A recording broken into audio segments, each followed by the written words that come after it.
Chapter 5, Arthur's Good Idea. For a while, Stanley Lambchop was a famous name.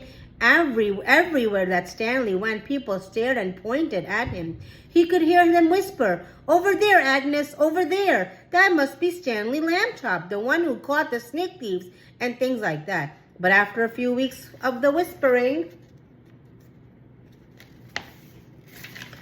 and the staring stopped, people had other things to think about. Stanley did not mind. Being famous had been fun, but enough was enough. And then came a further change, and it was not a pleasant one. People began to laugh and make fun of him as he passed by. "Hello, Super Skinny," they would shout, and even ruder things about the way he looked. Stanley told his parents how he felt.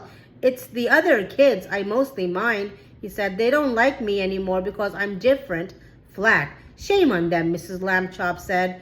"It is wrong to dislike people for their shapes, or their religion for that matter, or the color of their skin." "I know," Stanley said. "Only maybe it's impossible for everybody to like everybody." "Perhaps," said Mrs. Lambchop, "but they can try." Later that night, Arthur Lambchop was woken by the sound of crying. In the darkness, he crept across the room and knelt by Stanley's bed. "Are you okay?" he asked. "Go away," Stanley said. "Don't be mad at me," Arthur said. "You're still mad because I let you get tangled the day you were in my kite, I guess." "Skip it, will you?" Stanley said. "I'm not mad. Go away." "Please, let's be friends." Arthur couldn't help crying a little too. "Oh, Stanley," he said, "please tell me what's wrong."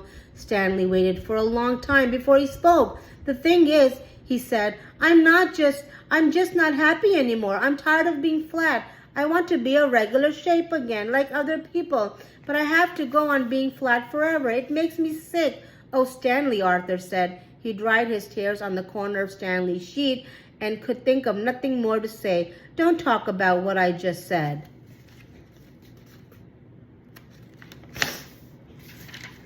Stanley told him, I don't want the folks to worry. That would only make it worse." "You're brave," Arthur said. "You really are." He took hold of Stanley's hand. The two brothers sat together in the darkness, being friends.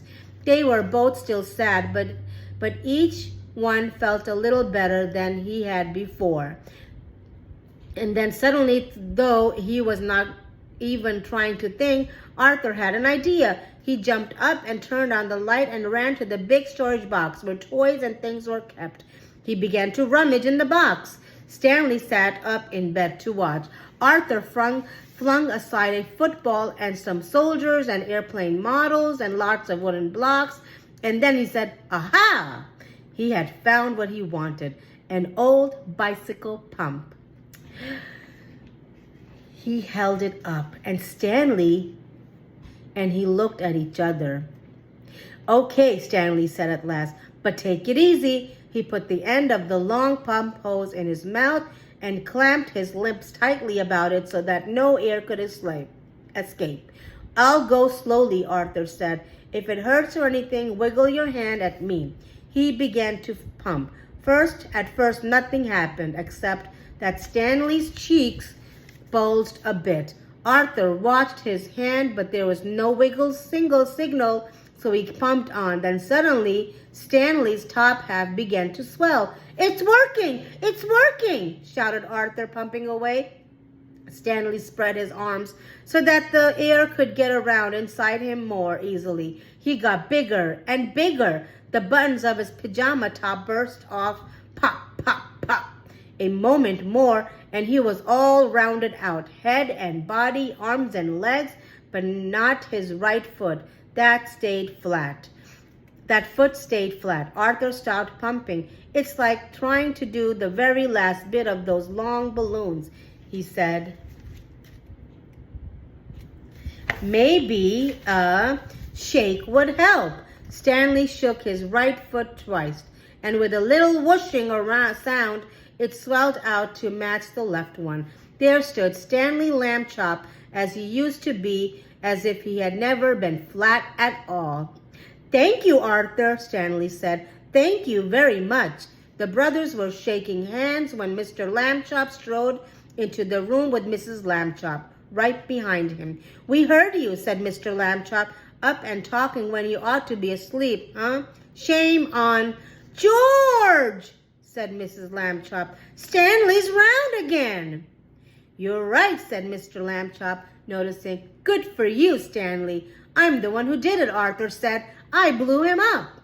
Everyone was terribly excited and happy, of course. Mrs. Lambchop made hot chocolate to celebrate the occasion. And several toasts were drunk to Arthur for his cleverness. When the little party was over, Mr. and Mrs. Lambchop tucked the boys back into their beds and kissed them. And then they turned out the light. "Good night," they said. "Good night," said Stanley and Arthur. It had been a long and tiring day. Very soon, all the Lambchops were asleep. The end. I hope that you enjoyed this wonderful chapter book. I look forward to reading more and more chapter books for all of you. Until next time, see you soon. Bye now.